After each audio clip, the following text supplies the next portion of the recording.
G'day guys, welcome to today's video. It's been a little while, but I thought for today's video I might actually dissect how the match ended up panning out between the Cats and the Hawks for the prelim final, where obviously if you haven't seen the game yet, well, a bit of a spoiler on your screen, the Cats did manage to win that by 30 points and are advancing through to the 25 grand final. So, how did it all happen? Let's break it down. So the first thing I felt like we should do is actually try and highlight what was some of the strengths that allowed Hawthorn to not only get into the position to make finals, but to actually be in the prelim in the first place. And I wanted to quickly have a look at some key things from their previous matchup against Adelaide. First thing I want us to pay attention here is the centre bounce work. So you could see here, based off what's going on in the positionings, right? So Hawthorn have a very deliberate game plan from the centre bounce, how they want to set up, so they allow themselves to actually launch into attack early. So you can see here, there's a bit of work going on here to clean out this player out of the contest. There's a bit of work here to clean out this Adelaide player from the contest. You can see this player is about to cut in through, so he's about ahead so he can take advantage of this space. And he's also going to be trying to shoot left or right depending on the bounce, getting ready to clean up for the center clearance. And as we play it off here, the way it actually works out is because he's being held by the Adelaide player over here, it actually takes him out of the contest, but it does actually draw a free kick in their advantage.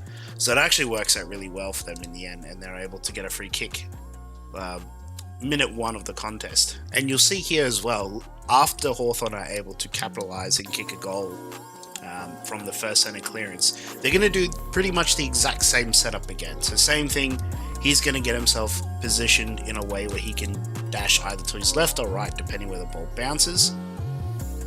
Again, he's going to create himself in an advantageous position to either force him to draw the free kick again, knowing that he probably doesn't want to do that, so he's deliberately creating more space than normal, and he's also going to try and put in work to cut him off to prevent any kind of burst play onto here, because the idea here is either this ball trickles down this way and he's able to swoop in and provide support to go forward, or the ball trickles this way, which is where it ends up going, and he's able to kind of dash in and dash ahead and get forward momentum going. So as you play it out here, you'll see that they do eventually win the tap, goes into this space as allocated before, and he's able to get a forward 50 entry from it. So the one thing that really allowed Hawthorn to be as dangerous as they have been is their center clearance and their ability to kind of position themselves in a way where they're able to not only win the center bounce often, but to allow themselves to be in very dangerous positions early on in the center bounce, and to allow themselves to have the upper hand in trying to actually win the center clearance. And another thing that Hawthorn did really well, now granted this is a game that was against Adelaide earlier on in the year, but it's something that they do usually do quite well, which allows them to have upper hand in the faster type finals like games, is the way that they defend the corridor and try and force you out wide. So as you can see here with the way that Hawthorn is set up, so they've got all these defenders in the corridor. They've also got more players that they're going to try and send down to defend this part of the area, to force it down wide here. As you can see here, he's trying to probably explain that to a player or two, like we want to force the ball down wide. Ginnivan, I'm not really sure what's going on here. He's a little bit in no man's land. He should have been a little bit more further up, probably about here somewhere.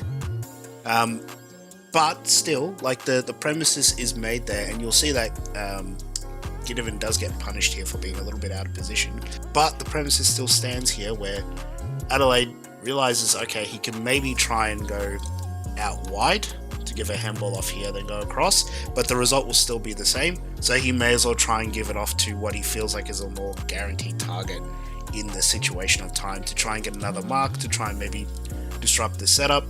The ball ends up going to this play a little bit more further out, but you can see here, as he's trying to look towards the center, there's nothing going on for him at the moment, nothing. So you can see because of that setup, he's then forced again to go further down wide in the wing instead of the corridor, because the way Hawthorn is set up is all towards the middle. And you'll see as this ball is coming down, all the way down to this wing. There's going to be a whole bunch of Hawthorn players that will collapse towards the play and make it try and scrappy to try and force a loose ball into their advantage. So you see here, Hawthorn pretty much get what they wanted, where they force the ball down the wing, which what they anticipated was going to happen, and they've got all these numbers ready for the contest. If you count it, you've got 1, 2, 3, and 4 Adelaide, compared to 1, 2, 3, 4, and 5 Hawthorn players in this contest, so they're actually up by 1, because this is what they expected to happen. From here, for the next minute or so, it's a bit scrappy, a bit forward and back. Hawthorn try to do their handball game. It doesn't really work out, gets spilled off, it's still stuck in the wing, and Adelaide play will eventually try to get it, but there's a lot of pressure around this ball, a lot of heat, right? It's still scrambly, gets a handball out, it's forced to just boot it down, and where does it go? Straight down the wing. And what does this mean? Turnover. And because Hawthorn know that the way that they defend is through the corridor, where's he going to look to next? You guessed it, right through the corridor. So he's going to set back. He already knows, he's telling his players, get down, because he's going to go straight slingshot into the corridor, going to go straight across, and creates a deadly opportunity here for for Hawthorn. So he goes across straight to Weddle. Weddle will get the mark, wants to give off the handball, does. And from here, Hawthorn are out, right? They get a forward entry, a little bit shaky there. They get a stab onto it, and they score a goal. Just like that. So that's what Hawthorn do really well, right? They like to try and demand certain scenarios from the centre bounce. They love to defend the corridor to force the play along the wing. They want to do quick, fast handball game, and then use that to create deadly opportunities going forward. So one way that Geelong try to address the centre bounce stipulation that Hawthorn try to present is we try and force our numbers towards where we feel like the ball will be directed towards, and try and utilise that to help us gain the first centre clearance. So you can see here by the way that we're set up, you've got Max Holmes here, who's going to try and create a little bit of space, getting ready to dash forward or dash across as needed, depending on how the tap actually goes. You've got Danger, who's created quite a bit of space between his man with the same idea to try and force space here or to break through here if needed to.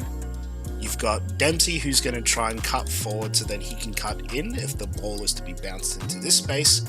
And then you've got Atkins, who same thing, he's going to cut this man off so then he's able to dash through into this space or dash forward if the ball is to be penetrated this way. So we're basically trying to set it up in a way where the idea is we realistically want it to be in this space here, because we've got Blitzarves as the advantage, we've got Danger as the advantage, we've got Dempsey as the advantage, and then we've got Atkins as the advantage. We've got 4 players that could capitalize off this space compared to potentially none.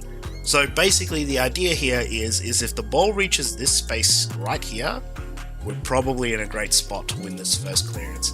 And as you can see here, as the ball is bounced, we will eventually get it tapped towards that way. It does go towards there, but Danger then immediately tries and taps it towards that space as mentioned. And you can see here we're ready for the contest and we get the first clearance.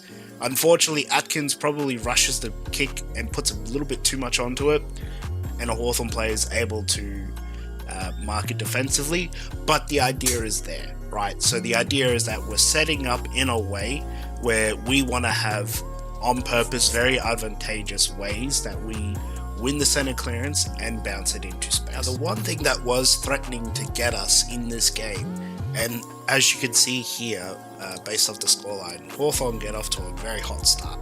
They score the first 2 goals, we're very scrambly, we look a little bit out of it, and we're making a lot of mistakes. So the thing that was really costing us early on in the game was in relation to the way that we're trying to be efficient with our ball use and not punishing the way that they're trying to penetrate going forward. So as you can see here, there's going to be a throw up here, based off just trying to get the game moving on again from dead momentum. Geelong do what they want to do, which is again tap it into space where we have the numbers to try and capsulate onto this ball, or rather collapse onto this ball. and we do just about get there. But the problem is we have way too much pressure around this ball right now. You've got a Hawthorn player, Hawthorn player, Hawthorn player, who are all, you know, getting very aggressive onto Jack Bowes. And even though it seems very easy for Jack to just try and grab this ball and give it off to one of these two players, he doesn't really have full control of the ball yet, and Hawthorn know this, so they're just going to keep applying the pressure, forcing him to do this wild sporadic handball and go straight into a Hawthorn's hands, right? And from here, he's beating 4 Geelong players. There's 4 of us to 1. But the problem is because we committed so many numbers around that contest, he's going to be able to give this handball off into an open target. And from here, Hawthorn 101 gets a handball off, goes into space, gets a handball off into space, another handball off, striding into speed, and from here, handball kick into another option, opted to maybe try and give the handball off, decides not to instead, and from here, they get a forward entry. Geelong do pretty well here to try and get it over the line, but that's Hawthorn 101. So that was the one thing that was really threatening to slice and dice us for the whole game. So how did we stop? So one of the adjustments Geelong looked to do here, because obviously it's very clear that we're not able to do our run and gun kind of gameplay here, so we look to just try and add a little bit more speed to the ball and try and look for more one-on-one based contests, and just try and back ourselves to just win traditional contests to try and get ourselves back into this game. So centre bounce here, Geelong win the tap, well actually technically Hawthorn do, but Geelong's in the better position. So you've got 2 Hawthorn players versus 1, 2 and 3 Geelong players, all ready to dash into this space and capitalise off it. So you can see here, Geelong will eventually get onto this. Connor with the quick little handball. Max Holmes, very clever here, realizes that momentum's not going to be favouring these Hawthorn players who are dashing to him. So he's going to break stride, cut back out, get a handball off to then give off a kick out into the wing. So uses his speed and his footy smarts to just quickly break momentum, find himself into space, give the handball to Lawson, and then Lawson able to just bang it into a one-on-one with Stengel. Now Stengel here probably does get a bit lucky to draw the free kick, but still did enough to try and justify it to be his possession. It was there, but you know, arguments can be made either way.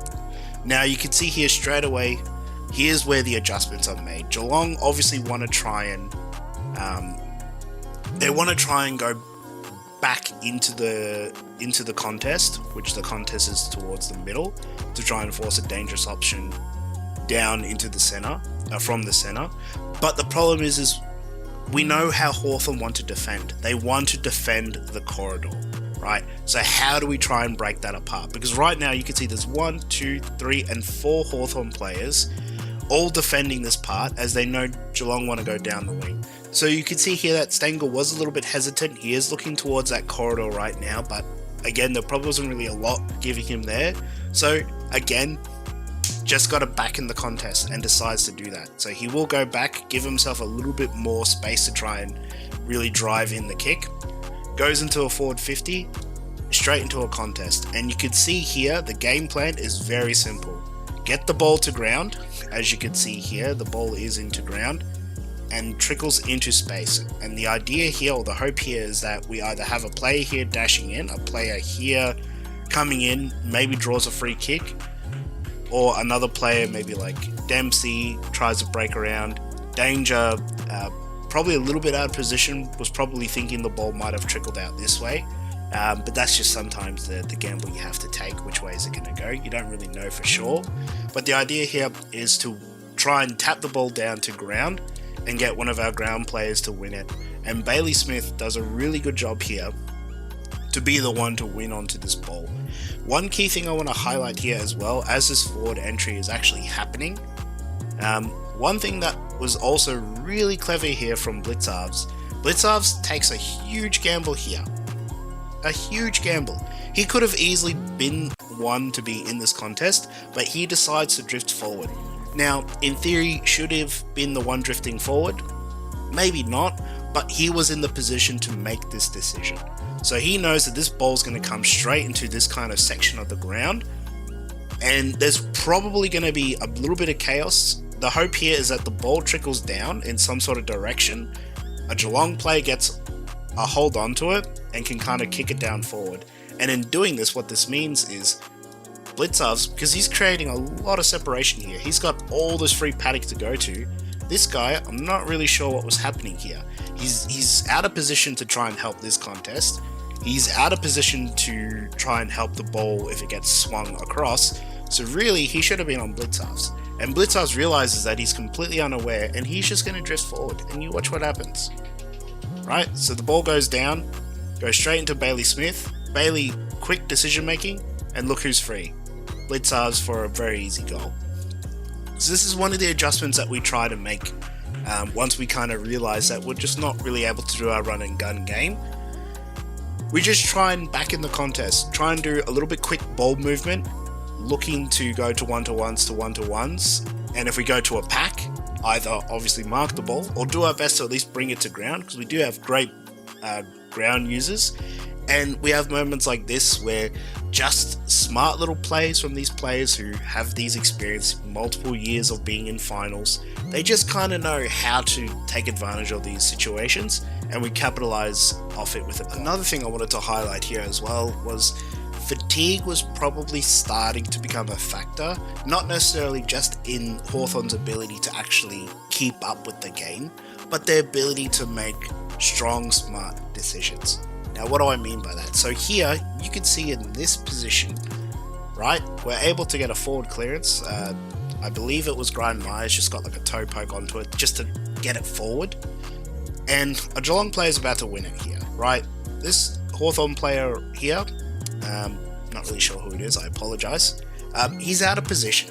So now it's just a forced 1-on-1. And Danger, he realizes that he's probably going to win this contest, so he's going to get straight into position to try and receive a handball, a kick, whatever, however, depending how this contest goes. And then you've got Scrimshaw here, number 14 for Hawthorn, does a decision that just really racks your brain. Like it doesn't really make sense. I'm not really sure what he was trying to do here.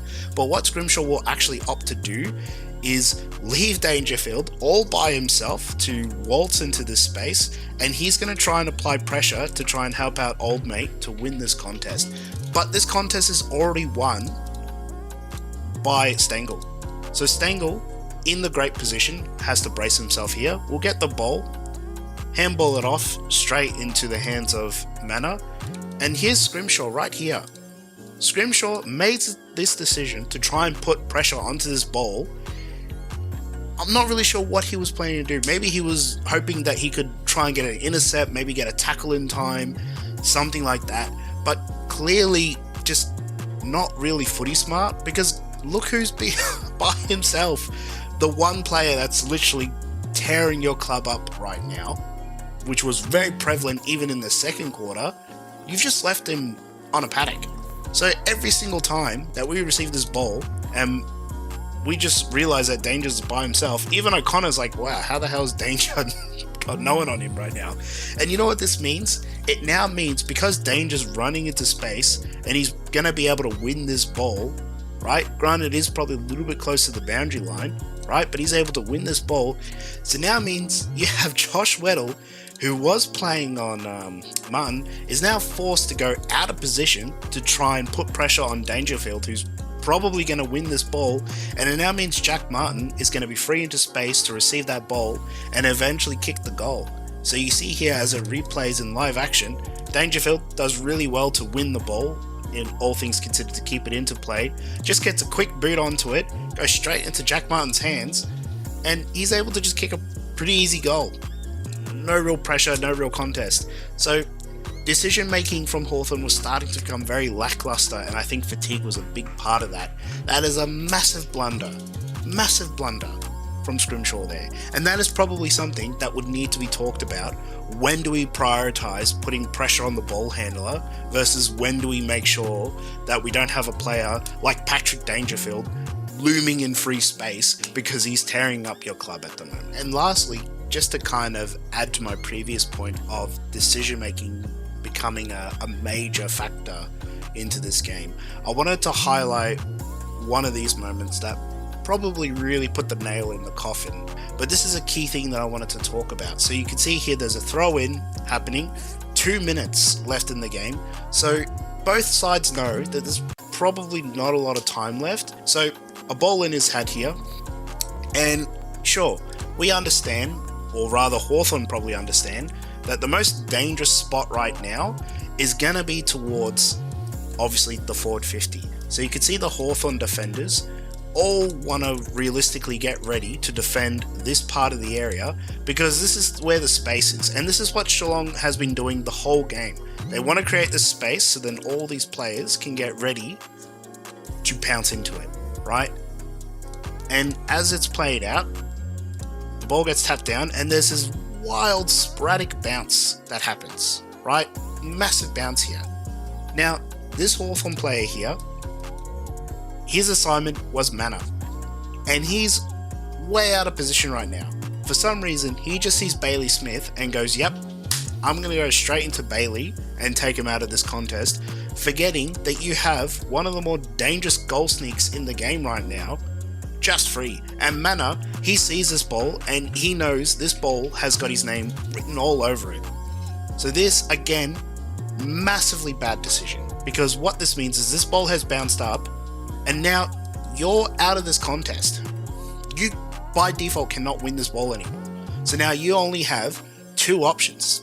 You either dash to this space where the ball is going to go to try and help out these numbers, or you look straight for Mana and you block him off and don't allow him to be in this contest. And he did neither. So what does this mean? So it means Mana, who uses these football smarts to know that this ball's going to bounce into space, immediately will dash straight into this paddock of free space and to be able to kick a brilliant goal in the end. So he does straight that, dashes straight into space. Great quick thinking here from, I believe it's Jai Clark, to get it straight into Mana's hands. And then Mana just does the rest. Runs into open space, gets the ball, kicks it, beautiful goal. From there, probably game over. And you can see there, again, just a small mistake was enough to amount to a massive consequence. And this is the one thing that we started capitalizing on as the game went on, right? And how did we force Hawthorn to these mistakes? We applied pressure around the hot spots that they wanted to go to. We allowed ourselves to get back into the game by winning contest, smart decision making, and applying pressure around the ground where they wanted to move the ball. We knew that they wanted to move it down the corridor, so we applied pressure in the corridor, force them to go down the wing, and we have our aerial contest to try and either win the ball outright or bring it down to ground and have our smalls like our Stangles, Brian Myers, like your Sean Manners, like your Bailey Smiths, your Max Holmes, to win that ground contest and to get it forward. And that's it. Thank you for watching this video. If you liked it, please make sure you leave a like on it. Subscribe if you're new to try and keep up with the videos.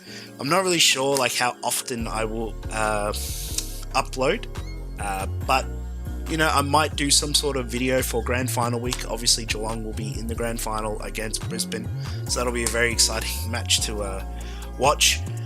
Hopefully we get it done, but you never know. Brisbane, they're a great side.